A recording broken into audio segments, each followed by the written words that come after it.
itu minumannya khabis. Kenapa? Haram dia. Anjing babi khabis. Dalilnya tegas haram. Jadi kalau paling bagus standar khabis dilihat dari dalil katakan apa. Maka kalau dalil tidak menyebutkan secara khusus, kembali ke hukum asal. Ya, kembali ke hukum asal. Nah, makanya kalau orang gunung-gunung tanya ke saya, "Ustaz, makan dulu gimana?" Sudah, makan aja. Tapi kalau dia kasih saya mohon maaf, ya paling saya bawa pulang, saya kasih istri saya aja gitu. Nah, saya nggak berani. Gitu. Itu urusan lain kalau makan, kalau tanya hukumnya saya jawab hukumnya. Jadi kalau kita kembali ke kriteria harta masuk. Dari sisi manfaat apa? Dimanfaatin apa? Dimakan. Kalau dari sisi halal, ya sudah punya halal tadi tuh. Dimiliki tak? Dimiliki, orang cari. Terus punya nilai. Dihargai. Per kilonya 100.000 misalnya. Maka itu masuk kriteria harta. Dan terapkan kriteria tadi pada harta secara umum. Walaupun nanti pada harta-harta tertentu para ulama punya ikhtilaf pendapat. Contoh misalnya ketika bahas misalnya aset digital seperti Bitcoin gitu. Apakah ini masuk dalam kriteria mal? Dan tergantung lagi. Bahkan kalau mau lihat pengertian dari definisi ulama mazhab, ini beda lagi. Sampai nanti lihat statusnya Bitcoin saat ini itu bagaimana. Nanti ada dicek lagi untuk itu. Baik, kita beralih ke halaman 18. Nah, coba baca satu halaman. Kelebihan ilmu terhadap harta. Kelebihan ilmu terhadap harta dapat diketahui melalui beberapa sisi yang bertolak belakang sebagai berikut. Yang pertama, ilmu adalah warisan para nabi, sementara harta adalah warisan para raja dan orang kaya. Yang kedua, ilmu akan menjaga pemiliknya, sedangkan harta itu harus dijaga oleh pemiliknya. Yang ketiga, ilmu kian bertambah dengan diamalkan dan dibagikan, sedangkan harta berkurang setiap kali diinfakkan ataupun dikeluarkan. Ilmu itu warisan para nabi. Harta beda. Harta diwarisi dari orang kaya, dari para raja yang punya harta.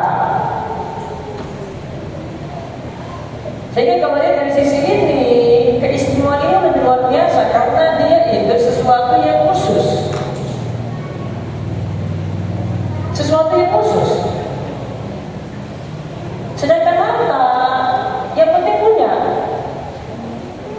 Kalau ilmu ada usaha untuk belajar, ada usaha untuk datangi, ada biaya yang keluar untuk dapat ilmu tersebut.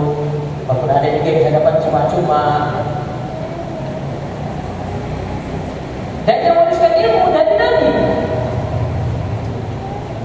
Nabi Muhammad SAW wariskan ilmu kepada para sahabat yang nampung ilmu tersebut, sampaikan lagi ke tabi'in, sampaikan lagi kepada tabi'ut tabi'in, kepada generasi selanjutnya lagi, sampai saat ini. Jadi ilmu itu punya sanad, punya rantai penyampaian. Artinya sampai di tengah-tengah kita dapat ilmu tentang ini, hadis tentang ini, dapat ayat Al-Quran lengkap dan 30 juz Al-Quran diwarisi. Tapi warisinya spesial Nabi. Beda dengan harta. Kalau harta orang kaya ada yang dia itu muslim, ada yang bukan. Dia waris kepada anaknya. Tidak membedakan, tidak ada istimewa. Pada raja juga wariskan, orang biasa juga bisa wariskan. Nanti kalau dari sisi dampaknya karena pewarisan ini, nanti beda-beda lagi. Nanti di perkataan selanjutnya banyak disinggung oleh Imam Al-Qayyim. Misalnya kalau ilmu itu disampaikan, nggak ada itu masalah atau konflik, nggak ada. Pagi hari ini semua yang hadir dengan ilmu ini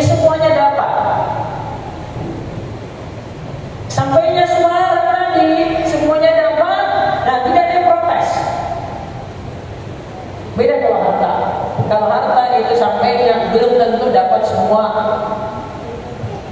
Ya kan? Orang tua saja itu kadang pilih kasih. Ada yang 3 tidak dikasih 3-3-nya. Sampai mau belum meninggal saja, mau bagi waris saja, masih pilih-pilih juga. Nanti yang ini nanti untuk kakakmu aja ya, kalau ibu meninggal ya, masih pilih-pilih juga. Dari sisi dampaknya, ya kalau kita nilai itu sebagai harta warisan. Beda dengan ilmu, ilmu disampaikan semuanya dengan tidak ada di sini yang protes, ya semuanya dapatnya sama juga. Tinggal pemahamannya saya beda-beda. Tapi masuknya semuanya sama. Ya, ada satu yang bilang, oh saya tidak dengar, ya semuanya benar ini. Itu satu. Terus yang kedua, ilmu akan menjaga pemiliknya. Berarti orang yang berilmu akan terjaga dengan ilmunya. Sedangkan harta itu harus dijaga, harus dipegang. Bahkan ada yang harus dibawa kemana-mana. Mungkin kita ini ketinggalan barang lain zaman ini nggak ada masalah. Tapi kalau ketinggalan HP, masalahnya luar biasa. Masalahnya semuanya pembayaran di situ. Dicari-cari juga di situ tuh. Mau tahu posisinya di mana dari HP lagi tuh. Orang WA, ada tanya sesuatu dari HP lagi. Mau bayar, semua serba praktis saat ini. Perlu dijaga. Karena ilmu dia jaga kita. Walau kami dinyatakan, oh tidak boleh. Walau kami oh itu masalah, itu tidak boleh. Dia sholat caranya seperti ini, itu tidak salah itu. Dia lakukan amal seperti ini, mengingatkan lagi, oh itu buat sholatmu batal. Pada sholat ada amalannya kayak gini, itu nanti tidak ajarkan tuh, punya ilmu lagi tuh. Sedangkan harta, ya, harta kita harus jaga. Sehingga kadang dinilai dari mahalnya harta tersebut. Semakin mahal, semakin beda penjagaannya itu. Coba aja kalau orang datang ke masjid cuma pakai sandal selalu aja, santai aja dia cuma pasrah kepada Allah. Ibu baru bilang aja nggak apa-apa. Nanti saya bilang di toko gampang. Tapi kalau cuma sudah pakai sandal mahal itu hilang tuh. Kalau lagi di masjid ini, mobilnya sandal hilang tuh. Kalau sudah hilang itu sudah pasrah aja. Sudah mahal, sudah mahal Ustaz.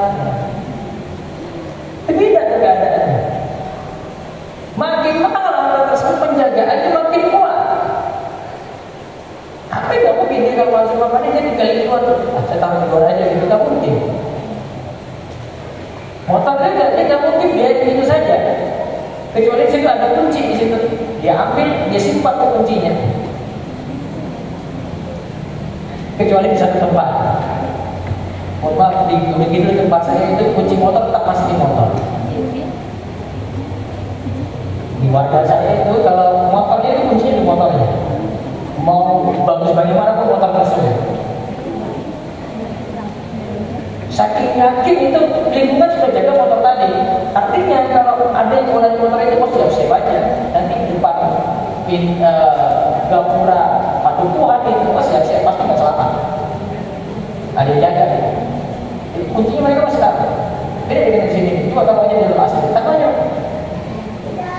Jangan aja dengan setengah jam aja siap-siap. Tak aja dijauh-jauh kayak gini. Di daerah tertentu itu karena penjagaannya sudah biasa. Warga itu sudah berperannya kuat. Di Jogja individualistik sudah itu harta lu, sudah harta kamu, ya itu urusan semuanya. Maksudnya kebersamaannya kuat. Itu beda. Terus yang ketiga, ilmu kian bertambah kalau diamalkan. Maka ada istilah di sini. Al ilmu yasku ala limpah. Di halaman 19, ilmu itu bertambah dengan diamalkan. Sedangkan harta itu berkurang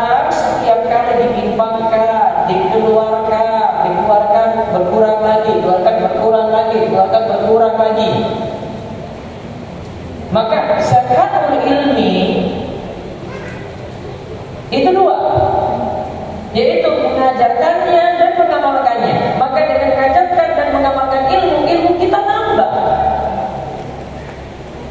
Ilmu kita itu bertambah, ilmu kita itu berkembang, bahkan ilmu itu terjaga. Maka tidak ada penjagaan ilmu kecuali dengan belajar terus. Kita mau jaga ilmu kita, siapapun itu, dia mau hafuz Al-Quran, dia pernah masuk pondok, sekarang sudah selesai, sudah lulus, dia itu kuliah di Universitas Islam, dia kuliah di Timur Tengah. Ilmu bisa terjaga itu cuma kalau belajar aja. Dia belajar, diajarkan, diamalkan itu. Coba aja lihat kalau ada lulusan pondok, lulusan Universitas Islam, tetapi dia tidak amalkan ilmu, dia tidak belajar lagi. Insya Allah nanti sebentar lagi hilang. Bentar lagi nonton begitu. Gak bisa. Ilmu tetap harus dijaga, dia harus belajar, diamalkan, diajarkan. Dia tidak bisa cuma diamnya gitu terus. Dia sibuk dengan dunia kerjanya, dia sibuk dengan bisnisnya, dia lupakan. Ya minimal dia baca Al-Quran atau dia baca tafsirnya, dia ulang-ulang ilmunya, atau minimal hadir majelis. Kalau dia tidak lakukan seperti ini, ilmu pelan-pelan hilang lagi. Kalau itu aparatnya hilang lagi. Walaupun awalnya itu hafizul Quran. Maka kita terlalu yakin dengan orang yang hafal Quran kalau dia tidak pernah baca. Coba andalkan amalnya dulu, gak mungkin. Dan gak mungkin terjaga. Maka zakatul ilmi, ilmu itu bisa bertambah. Ya, pertama ilmu dijaga dulu. Dengan apa? Belajar. Kemudian dengan mengajarkan. Kemudian dengan mengamalkan. Lalu kita lihat yang nomor 4. Dan sebenarnya nomor 4, 5 dan 6.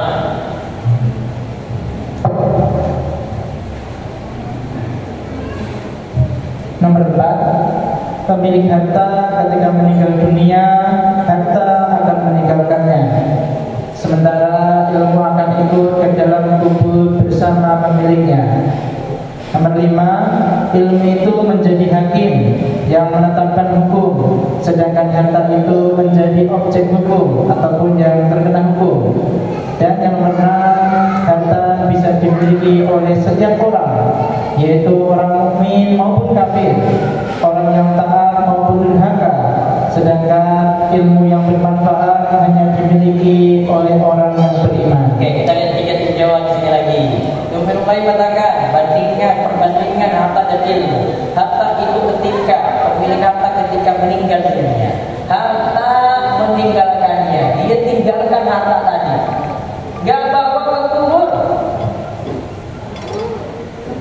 Mau harta apapun itu, kalaupun ada yang mau nekat bawa, nggak ada manfaat.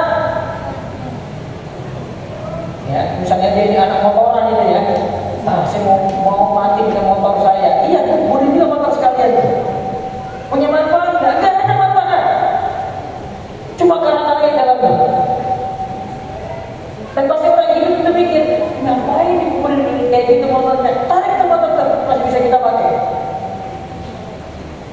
Pemilik harta ketika meninggal dunia, harta meninggalkannya. Sementara ilmu akan ikut ke dalam kubur bersama pemiliknya, karena ada pengaruh iman, ada pengaruh ketakwaan di situ. Dan ilmu seorang sangat berpengaruh sekali untuk kehidupan selanjutnya di akhirat. Orang yang benar dalam keyakinannya kepada Allah, kepada Islam, kepada Nabi Muhammad SAW, maka dia akan mudah menjalani alam kubur. Karena di alam kubur itu akan ditanyakan 3 hal. Apa? Siapa Rabbmu? Apa? Agamamu siapa? Nabimu. Ini cuma bisa benar jika punya keyakinan yang benar. Ini bukan soal ujian akhir nasional yang jawabnya cuma dengan hafalan. Atau sebagian barois itu kalau ada yang mau dikuburkan dia tuntun itu ketika mau meninggal tuh. Nah, barois kan pemimpin-pemimpin yang biasanya mimpin kalau kuburan atau pengurusan jenazah. Kalau nanti kamu ditanya siapa Rabb, jawablah Allah. Apa agama, jawablah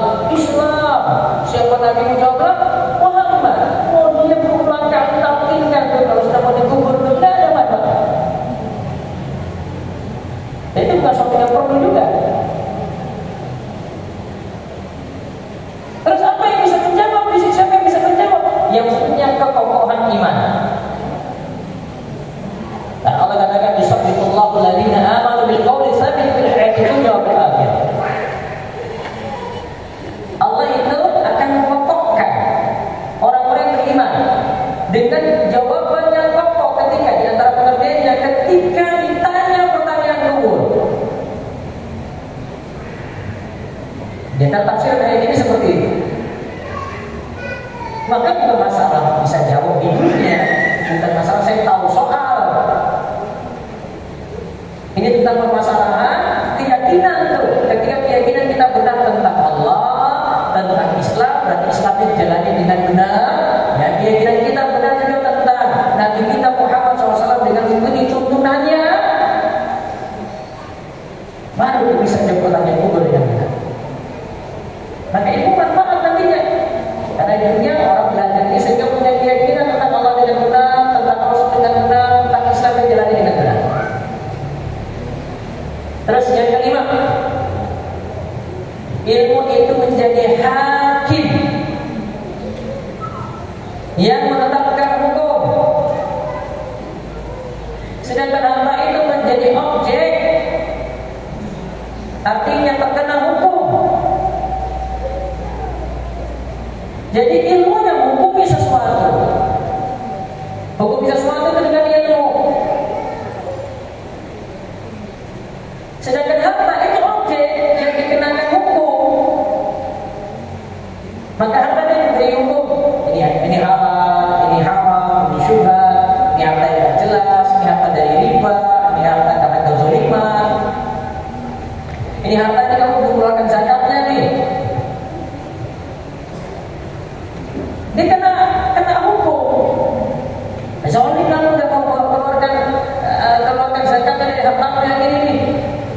Zalim kalau dia mau keluarkan, kena hukum. Yang hukumnya apa? Ilmu. Bahkan ilmu tidak hanya menghukumi masalah harta saja. Ilmu itu hukum amalia, terkena pada hukum amalia. Kita beramal seperti apa? Ini bolehkan atau tidak? Ilmunya hukum itu.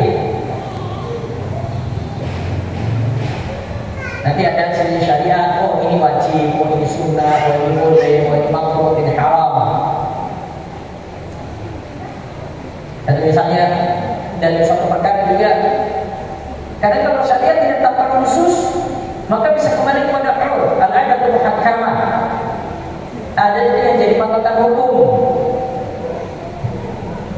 Contoh saya ada bahasa baru saya tulis di website.com tentang hukum memakai penutup kepala, baik di dalam sholat maupun di luar sholat. Hukum memakai penutup kepala. Ini baru bahas penutup nih, belum bahas topi. Karena sedikit kita itu dipermasalahkan, apalagi jadi ustaz tadi dipermasalahkan, dan pakai peci ini masalah kita.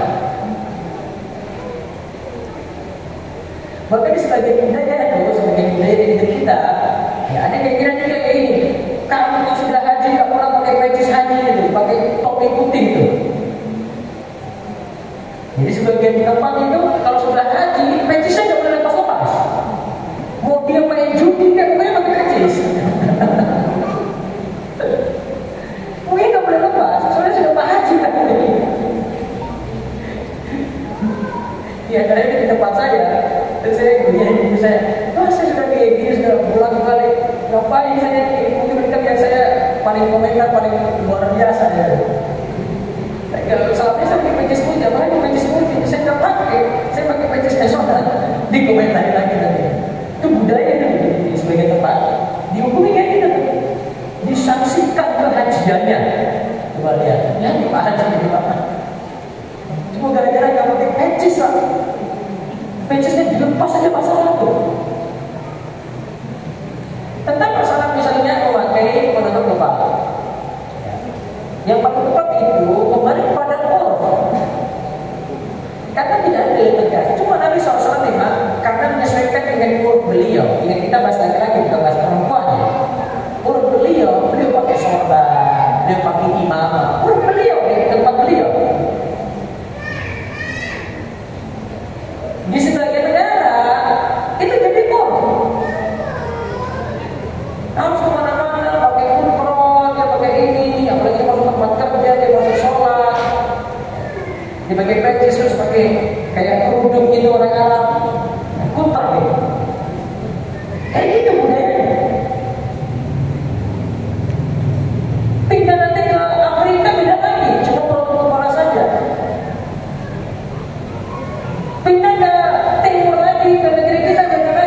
Pecisnya hitam rata-rata seperti ini, atau ada yang pakai pecis putih juga ada. Tergantung. Maka itu kembali ke permasalahan uruf namanya. Walaupun di sebagian madhab seperti madhab Syafi'i itu menuliskan, dan ini jadi pendapat dalam madhab tersebut, ya dimakruhkan kalau dalam sholat tidak memakai penutup kepala. Ya, dimakruhkan dalam sholat tidak memakai penutup kepala, dan itulah yang sebenarnya diterapkan di negeri kita. Saya contohkan Pak. Jadi kan kita kalau misalnya ada bertiga aja deh mau sholat berjamaah, satu orang pakai pecis, dua orang kan yang jadi imam siapa? Nah itu kan, gimana aja sudah. Kalau misalnya ini pakai pecis, dia menilai saya nggak pantas maju jadi imam, dia paling kasih tahu, sudah kamu maju aja nanti sudah. Iya kan, benar nggak Pak? Itu tandanya memang sudah jadi imam. Kan ada orang di tempat kita itu jadi imam, kepalanya terbuka, nggak ada. Itu guru Pak. Kan bisa dimungkiri. Nggak usah kamu keluarkan dalil. Mas, mana dalilnya Mas? Ini tetap saja sah, memang sah. Sisi kesahan sah. Kita bukan masalah bahas sah di sini, tapi masalahnya ini sudah jadi pur. Bahkan itu kalau dalam sholat ya, dalam sholat itu wibawa Quran. Wibawa Quran ya, pakai maju. Dia itu orang tadi satu pakai pecis, dua enggak. Padahal satu lagi malas sholat, dia disuruh maju juga. Sudah kamu aja. Padahal sholat masih bolong-bolong dia, tetap dia disuruh maju. Karena di sini kamu pakai pecis, maju kamu. Dia nggak pakai pecis, kita tumpang umatnya. Kita contoh. Tapi mungkin di tempat lain tidak seperti ini. Maka wajar kalau di tempat kita, karena ini matanya mazhab Syafi'i juga ya, memang tersebar di negeri kita, konsekuensinya seperti itu. Dan secara keilmuan kalau kita lihat dari tinjauan fikih, nggak sampai derajat wajib, nggak sampai derajat wajib. Jadi kalau saya sendiri tetap pilih pakai pecis atau tutup kepala. Kalau misalnya saya lupa bawa pecis, saya lupa bawa topi aja, ya sudah, topinya saya ke belakangin aja. Karena masalahnya tutup kepala nih. Hidup di dalam sholat, hidup di luar sholat. Kauman kita kalau di negeri kita, kalau tidak dapat pandangan urf ya, urf ini ya, urfnya kita di negeri kita, ya, di luar sholat tidak pakai penutup kepala. Betul nggak? Di luar sholat itu kata kita nggak pakai. Buktinya apa? Coba aja main bola, pakai apa? Nggak ada di kepala ini. Sudah lepas saja. Dia mau pergi ke pasar, lepas tidak ada penutup. Bahkan kadang disesuaikan dengan tempat. Oh ini cuaca panas nih, saya terlihat kayak ini. Ternyata kita namanya menyesuaikan urf. Disesuaikan tempat juga. Acara-acara resmi, wah ini contohnya saya nggak pakai topi kayak gitu, saya pakai pecis, walaupun cuma di acara manten saja, lebih bawah. Ini namanya memperhatikan Quran. Katanya dalam pakaian pun juga kita memandang kadang kita pakaian itu sesuaikan dengan tempat. Contoh, mau pergi manten, contohnya pakai pakaian apa? Hah? Apa? Jersey bola. Coba masuk ke mantenan terus pakai jersey bola tuh. Masuk aja, orang kan pandang semua. Ini bocah nggak tahu ini. Ini acara resmi gini. Coba dia pakai batik rapi, pakai sepatu rapi, masuk kok. Insya Allah bawahnya terjaga tuh. Pas. Sesuaikan tempat lagi. Jadi sesuaikan tempat. Nah, ilmu tadi bisa menghubungi, walaupun tadi ada yang sifatnya kembali kepada urf. Ada yang dalilnya tegas. Karena dalil tegas, nggak boleh pakai sutra laki-laki. Dalil tegas itu. Pakai pakaian nggak boleh membuka aurat. Dalil tegas juga tuh. Dan dijaga sebisa mungkin seperti itu. Contoh misalnya kalau mau olahraga, laki-laki celananya sampai mana? Ya sudah, tutup sampai bawa lutut itu lebih aman.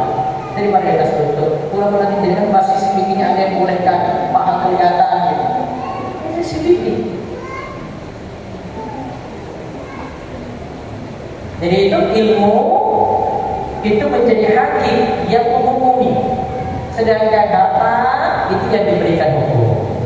Lalu yang terakhir, harta bisa dimiliki oleh setiap orang. Orang mukmin punya, orang kafir punya.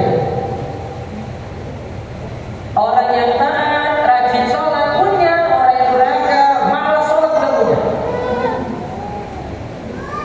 Bahkan mungkin orang yang durhaka, orang yang bermaksiat bisa jadi hartanya lebih banyak. Terus orang yang rajin ibadah, yang taat, dikasih pas-pasan. Kenapa demikian? Kata Ibnu Taimiyah di dalam Majmu' al-Fatawanya, kenapa orang beriman itu diberi harta yang pas-pasan oleh itu sebagai itu adalah sesuatu yang baik untuk dirinya. Keadaan yang kayak itu lebih baik supaya dia fokus pada ibadah daripada dia fokus pada harta. Lalu Imam Ibnu Qayyim katakan, sedangkan ilmu yang bermanfaat hanya dimiliki oleh orang beriman. Maka lihat perbedaannya dua di sini ya. Harta dimiliki siapa? Orang beriman maupun orang kafir. Orang yang ibadah dan orang yang malas ibadah, sama semuanya.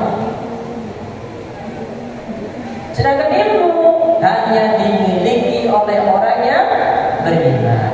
Maka ketika kita dapat iman, bisa hadir majelis ilmu, bisa kita amalkan, berbuat berimanan, berbuat tawakal, berbuat ibadah yang baik, berbuat ibadah yang ada tuntunan, itu nikmat luar biasa. Karena hanya diberikan pada orang-orang spesial saja. Sedangkan harta hal yang biasa saja. Yang ini punya, yang sana juga punya, yang tak sholat juga punya, orang kafir juga punya. Dan istimewa. Walaupun dari sekadar memiliki sama dengan mereka pun boleh. Apalagi kalau dia butuh. Dia butuh seperti itu, hal yang mubah. Boleh nggak miliki 1, 2, 3 dia punya barang seperti ini, 1, 2, 3 dia miliki, boleh saja. Tapi hisapnya makin berat. Hisap makin berat itu jika caranya dapat dari mana, pakainya bagaimana, itu yang dihitung. Bukan masalah sekadar miliki. Jadi nggak masalah seorang itu punya baju 5, baju 10, baju 15, itu nggak masalah. Itu bukan sesuatu yang dihisap, Pak. Masalah hisap itu caranya dia dapat dari mana, terus dia pakai untuk apa, itu yang ditanya kan. Masa sekadar kita tadi misalnya nggak boleh. Kemarin saya sebar info kalau di dalam sulit itu ada mulai dipakai naik pakai gitu. Terus ada yang bilang ini daripada hisap kita berat, bukan masalah hisap kita berat di situ, bukan. Masalahnya kamu pakai pakaian tadi untuk apa? Dapat dari mana? Itu kan nanti yang ditanya. Ini pakai untuk maksud itu berproblem, bukan masalah pakaian untuk di rumah. Punya banyak di rumah, bukan. Kalau mau adil ya semuanya yang pas-pasan saja. Minimalis kita gelasnya dia cuma 5 aja dia sudah cukup, nggak usah butuh 100. Rasanya kayak gitu. Untuk pakaian cukup 1 pekan aja nih. Kalau saya ganti satu kali dia sudah 7 aja. Karena kayak gitu. Itu kalau penerapannya itu, bukan enggak. Tetap baju ini memiliki banyak, ini juga memiliki banyak. Tapi nanti pakai di keadaan ini, pakai keadaan ini. Kan permasalahannya itu adalah ketika diperoleh dari mana, disalurkan untuk apa, itu nanti akan dihisap pada hari kiamat. Bukan masalah tersimpan. Contoh, masalah tersimpan itu dalam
Baik, silakan pertanyaan.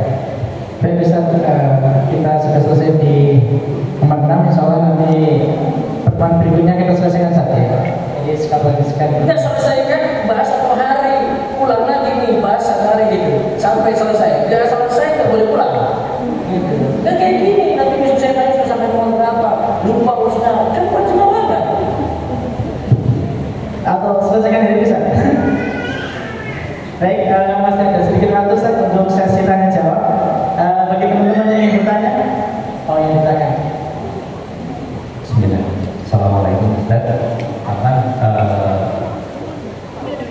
Sedikit menyambung apa yang tadi disampaikan Ustaz, seringkali kita dihadapkan pada dilema ketika kita sudah ada jadwal kajian, baik itu yang rutin ataupun insidental, godaan itu selalu ada saja. Saya tanya banyak sekali. Iya, ada janjian dengan mitra, ada jadwal dadakan, dan itu ujung-ujungnya juga dunia seperti itu.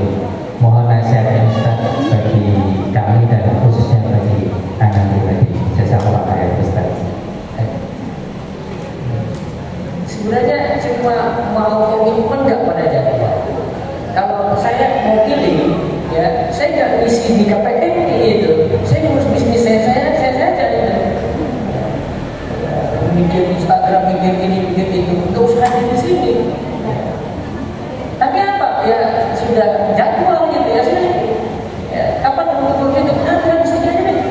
Bikin ada di sini. Artinya kalau sudah komitmen, saya sudah ada jadwal rutin, sudah komitmen dengan jadwal rutin tadi. Nanti di luar itu berpikir yang lainnya lagi gitu. Jadi setelah ini, bikin pondok, bikin usaha, bikin bisnis, macam-macam.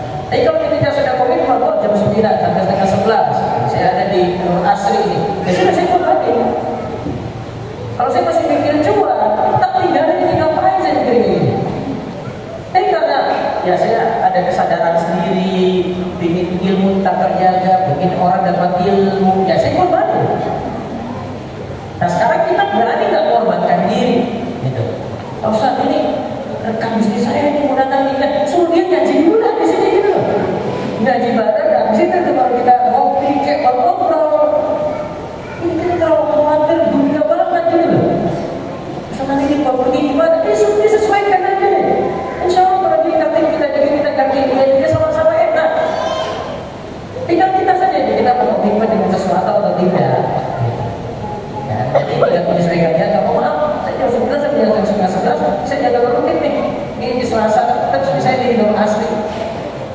Kalau mau nanti ada rebu aja atau bisa aja gitu. Saya nggak ada jadwal kalau pagi. Enak. Beda kalau kita memang nggak komitmen pada sesuatu, sedikit. Ini jam 9 terus Selasa terus lagi dia kasih jadwal. Ya memang nggak pernah ngaji jadinya. Jadi kosongin jadwal yang ada, ya yang nanti kaitannya dengan pekerjaan, habis kajiannya. Gitu. Semoga Allah beritahu. Baik, berikutnya lagi. Pertanyaan berikutnya yang kami persilakan. Sebelumnya kami harap yang dekat kotak infak yang di belakang untuk bisa mengedarkan ke sebelahnya. Baik. Bismillahirrahmanirrahim. Assalamualaikum warahmatullahi wabarakatuh. Waalaikumsalam warahmatullahi wabarakatuh. Semoga Allah melindungi Ustaz dan keluarga di rumah. Ingin menanyakan tentang apa yang kita pakai untuk beribadah ke Tanah Haram Ustaz. Ada hadis mengenai haji dan umroh yang menghilangkan kemiskinan, itu mohon penjelasannya karena mendengar dari beberapa ustaz atau beberapa kawan bahwa kalau kita umroh dan haji itu akan diganti oleh Allah SWT. Kemudian dikaitkan dengan kalau kita memiliki harta yang relatif pas-pasan dan ketika daftar antrian haji kita masih lama, sedangkan ibu kita sudah sepuh, itu lebih didahulukan Ustaz. Apakah kita umroh di bulan Ramadan yang pahalanya setara haji, ataukah kita karena orang tua kita sudah sepuh, kita khawatir ibu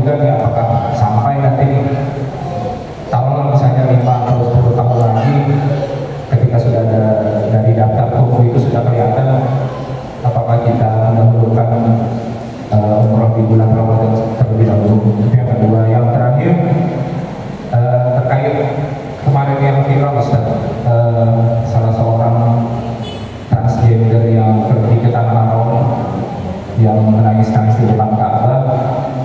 Yang ingin kami tanyakan, bagaimana dengan harta dan niat yang Allah berikan kepada orang-orang yang berangkat umroh atau ke tanah suci dengan melakukan dosa ataupun hal-hal yang melalaikan seperti jalan-jalan, kuliner dan sebagainya. Bukankah orang-orang yang dipanggil Allah ke sana itu orang-orang terpilih? Itu bagaimana bisa kita memandang hal tersebut? Jazakallahu khairan Ustaz. Assalamualaikum warahmatullahi wabarakatuh. Waalaikumsalam warahmatullahi wabarakatuh. Baik. Tadi yang pertama tadi haji dulu atau umroh dulu gitu? Yang hadis harta umroh dan haji menghilangkan kemiskinan itu. Oh ya, ini tentang keutamaan umroh.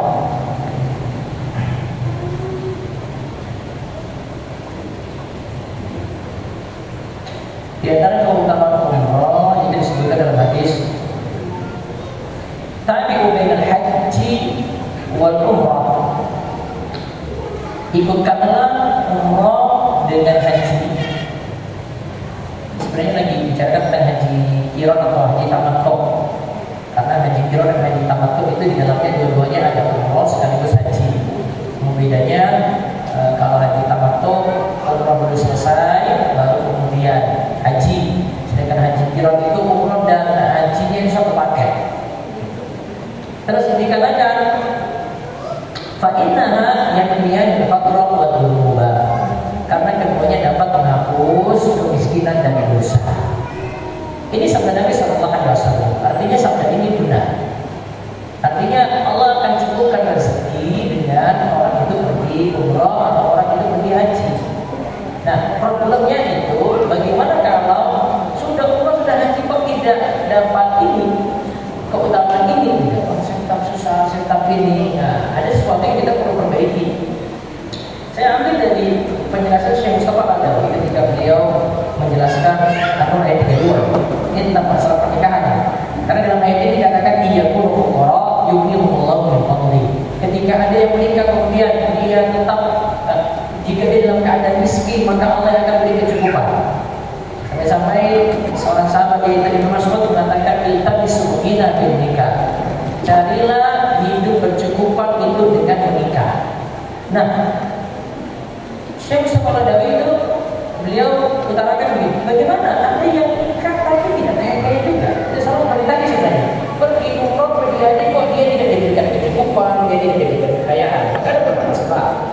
Satu, dengan kecukupan itu kehendak Allah, bukan kita. Allah yang tentukan seorang kaya berkecukupan, ya, atau berkah rezeki. Allah yang tahu itu, Allah yang menghendaki itu. Itu pertama. Terus yang kedua, ini umumnya. Kalau kita bahas tadi haji umrah, berarti umumnya orang haji umrah Allah cukupkan rezeki. Kalau tadi kita menikah, umumnya dicukupkan rezekinya. Tidak ada umum yang dijelaskan. Maka kalau kita lihat mungkin satu dua kasus tentang dia ada masalah ini bisa jadi. Tapi umumnya Allah berikan kecukupan. Terus yang ketiga, ini tergantung niatan. Kalau kaitannya haji umroh berarti niatan pergi haji umroh untuk apa? Karena ada yang niatannya cuma masalah saya ini sudah lihat berulang kali di medsos, saya ingin juga ke sana. Kalau cuma ngikut orang saya hati-hati ternyata.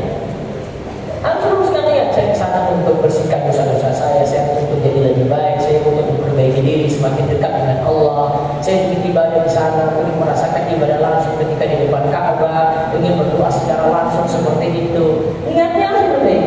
Niat yang benar akan berkonsekuensi pada hasil yang benar. Niat yang keliru akan berkonsekuensi juga pada hasil yang keliru.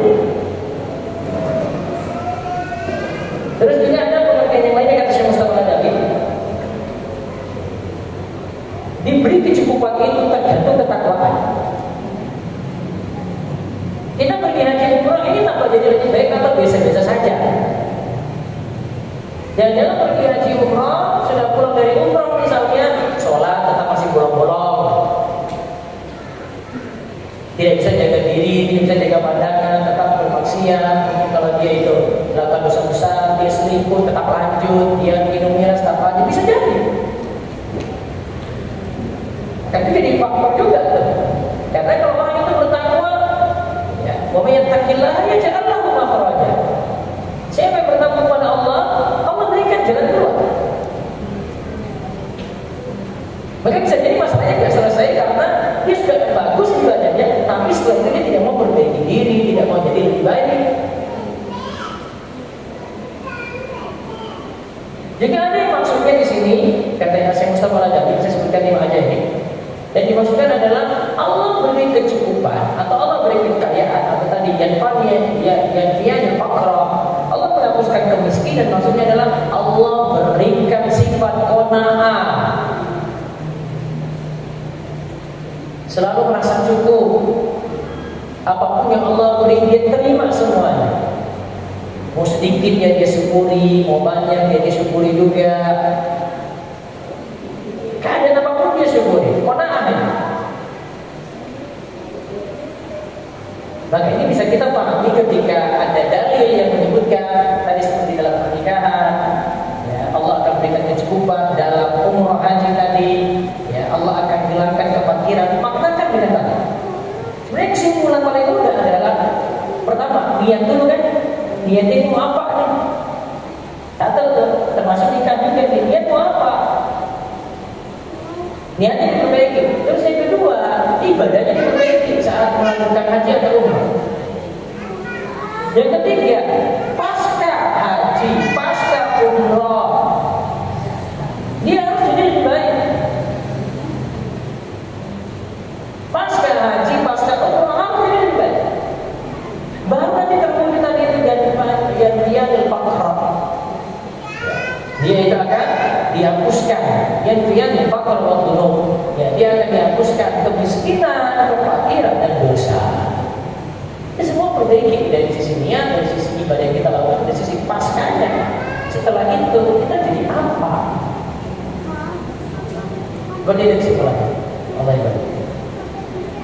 Terus yang kedua tadi, kalau misalnya kita dihadapkan pilihan orang tua kita sudah sepuh, tadi haji atau umrah ya kan? umroh di bulan Ramadan atau Iya, kalau haji umrah siapa?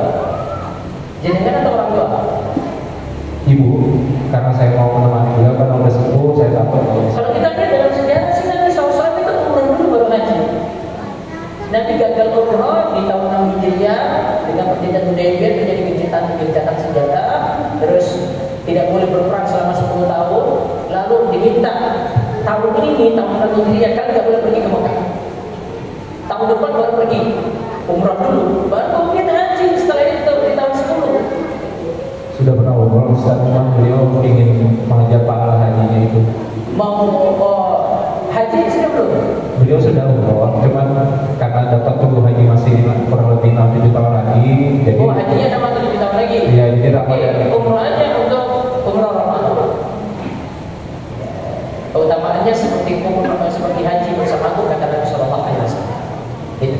Semoga Allah berkati. Terus yang ketiga terkait yang orang-orang yang dipanggil Allah Subhanahu Wa Taala dalam tanah suci itu ada bermacam-macam. Yang terakhir yang viral itu kan transgender itu, yang membuat maksiat di tanah haram tersebut.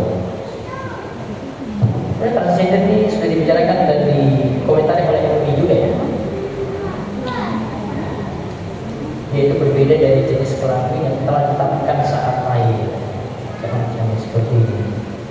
Artinya dia tidak boleh mengubah diri seperti itu. Kalau memang dia itu aslinya perempuan, yang harus jadi laki-laki di situ, termasuk diri laki-laki jadi perempuan. Itu kalau ketahuan oleh pemerintah Saudi itu masalah besar ya. Bisa deportasi juga, mungkin bisa di blacklist yang sama Saudi lagi. Itu langgar sekali. Dan itu problem luar biasa. Nah, yang jelas kalau orang melakukan dosa di tanah suci, dosanya bukan dosa sembarangan, beda kalau dia melakukan dosa di tanah air, karena ini dia lakukan di tanah haram, dosanya tentu lebih besar. Nanti bisa lihat di ayat berikut ada di Al-Hajj ayat 25 dan dalil yang lain. Wallahu a'lam. Baik, Ustaz, ada pertanyaan yang masuk melalui WA. Di halaman 19 disebutkan mengajarkan dan mengamalkan ilmu itu adalah tijarah, Ustaz. Pengertiannya seperti apa, Mas? Maksudnya ketika kita tadi saya sempat lewat ya, mengamalkan ilmu itu dengan membuat ilmu tumbuh, akan membuat ilmu tumbuh dan bertambah. Mengamalkannya juga membuka pintu tersebut. Karena mengajarkan dan mengamalkan itu adalah tijarah di dalamnya. Artinya dengan mengajarkan dan mengamalkan ilmu makin berkembang. Artinya kalau kaitannya dengan tijarah, perdagangan, tambah untung, tambah untung, tambah untung. Beda dengan kita keluarkan harta. Kalau keluarkan harta berkurang. Kalau ini kita amalkan, kita ajarkan, berkembang lagi. Dia berkembang tambah jadi banyak, maka harta itu bisa berkembang dengan zakat. Maka demikian pula dengan ilmu. Kalau harta diinvestasikan kan bisa berkembang. Maka kalau ilmu diinvestasikannya di mana? Amalkan. Bersama ajarkan, berpahala lagi, bertambah lagi ilmu tadi, ilmu yang sebelumnya dia belum peroleh, dia tambah ilmu lagi, tambah ilmu lagi seterusnya. Seperti itu. Ya, ada lagi?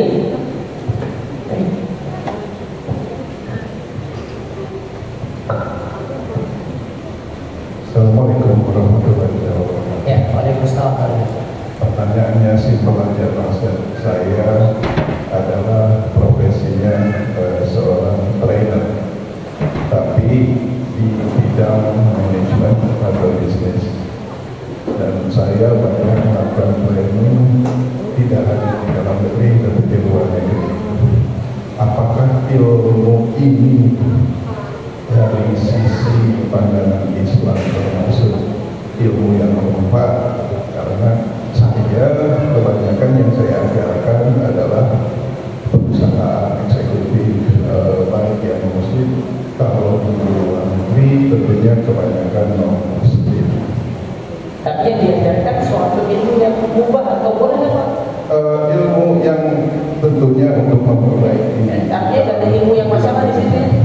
Gak ada ilmu yang masalah di situ. Bukan mengajarkan yang negatif tentunya. Maka tidak ada masalah. Dari sisi objek yang diajarkan suatu hal yang mubah boleh, dari sisi situ penghasilannya boleh dimanfaatkan. Terima kasih. Semoga Allah berkaya. Baik, satu lagi Pak.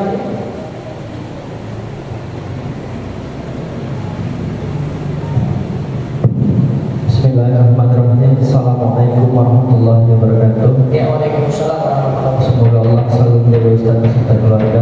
Ustaz, izin mau bertanya. Yang pertama berkaitan dengan ilmu. Kalau Bapak tadi yang mengajarkan ilmu, sekarang pertanyaan bagaimana kita mengambil ilmu, terutama kalau kita berdagang atau berbisnis, banyak referensi atau ilmu-ilmunya itu dari non-muslim, yang kiranya kita juga takut khawatir ada hal-hal yang masuk pada diri kita tidak sesuai dengan yang seharusnya masuk. Kemudian yang kedua Ustaz, berkaitan dengan media atau platform untuk menuntut ilmu, kan sekarang seperti yang Ustaz sampaikan ada media sosial juga, Instagram, TikTok, YouTube dan segala macam. Kiranya apakah tetap efektif atau justru dengan membaca buku tetap tidak ada bandingannya? Artinya apakah lebih baik membaca buku daripada yang platform media yang tadi? Kalau membaca, kalau saya nilai ilmunya lebih asli. Kalau di media YouTube dan yang lainnya kan tidak dari sumber primer. Tidak aja di situ. Kalau baca langsung sumber primer lah jadi sumber primer. Jadi kalau lewat YouTube, lewat TikTok, lewat Instagram, sekunder. Karena kita dapat dari orang lain yang dari buku misalnya, atau dari media lain kan? Beda kalau baca langsung. Baca langsung beda. Itu dari sisi keaslian. Itu saya gambarkan seperti kalau orang itu menulis sesuatu, dia menulis, dia ambil dari referensi sekunder, itu beda dengan kualitasnya kalau dia ambil dari referensi primer. Kalau di tataran akademisi itu ketiga itu tidak boleh ambil dari sekunder, nggak boleh. Dia nggak bisa nukil dari pihak lain yang simpulkan itu nggak bisa. Kecuali dari jurnal resmi yang juga hasil penelitian itu baru boleh. Jadi kalau diambil dari sumber sekunder tidak sah. Harus ambil dari sumber primer. Maka terapkan seperti itu juga kalau untuk baca. Mending baca daripada dengar dari YouTube. Itu cuma selingan aja. Kalau dipendapati opini aja biasanya. Podcast itu kan opini orang jam dini hari gitu. Kadang-kadang orang ya kita kenal waktu itu dia ngobrol, itu kan cuma diskusi. Diskusi apa nggak bisa jadi sumber primer? Nggak bisa. Cuma pendapat A, pendapat B, pendapat C. Tapi kadang kita butuh opini ini. Oh, untuk bisnis ini bilang kayak ini, bilang kayak ini. Bisa aja. Kan dari pengalaman dia dan tarik kesimpulan di situ bisa. Tapi kalau dari sisi kualitas, itu baca itu lebih baca dari buku asli, bukan buku yang juga banyak mungkin dari yang lain, baca dari jurnal lebih berkualitas. Seperti itu. Apa lagi? Oh, dari non-muslim. Sumber non-muslim selama kita tadi sama mengajarkan, mengambil ilmu dari non-muslim, selama ilmu itu adalah ilmu yang manfaat. Saya contohkan saja teman-teman saya itu mengambil kedokteran itu ambil dari luar semua. Kalau saya di teknik biologi, dosen-dosen saya Swedia semuanya. Ngajarkan ke kita, dia ngajarkan ilmu yang manfaat nggak? Ilmu yang manfaat itu. Karena boleh jadi ilmu seperti itu dapat tanah air. Saya waktu S2 di Saudi itu dosen-dosen saya lulusan Amerika semuanya. Berkat dapat dari Amerika. Kalau nggak lulusan Amerika, nggak diizinin ngajar di sini. Dan ilmunya saya ambil. Boleh. Selama bukan ilmu yang manfaat, tetapi ilmu yang merusak agama kita. Misalnya ilmu dari orientalis dan kritik agama kita sendiri yang merusak agama kita, merusak keyakinan. Nah itu baru bermasalah. Gitu. Sama mengajarkan, mengambil sama. Baik, ada lagi? Ya cukup. Untuk pembahasan kali semoga bermanfaat. InsyaAllah nanti itu keberanian yang dari KPU tantangannya. Semoga Allah beri taufik dan hidayah. Kita cukupkan untuk majelis kita ini. Walhamdulillahirabbil alamin. Silakan dari MC bisa untuk baca. Assalamualaikum warahmatullahi wabarakatuh. Ya, jazakumullah khairan kepada Ustaz Dr. Muhammad Abdul Qasim atas materi yang telah disampaikan pada kesempatan pagi ini, dan kami mohon yang sudah mendapatkan buku untuk bisa hadir nanti di pertemuan berikutnya ya, sebagai konsekuensi titipan daripada panitia. Baik, berhubung waktu sudah menunjukkan jam 11:04, kita tutup majelis ini dengan doa kafaratul majelis. Subhanallah wa bihamdik, asyhadu an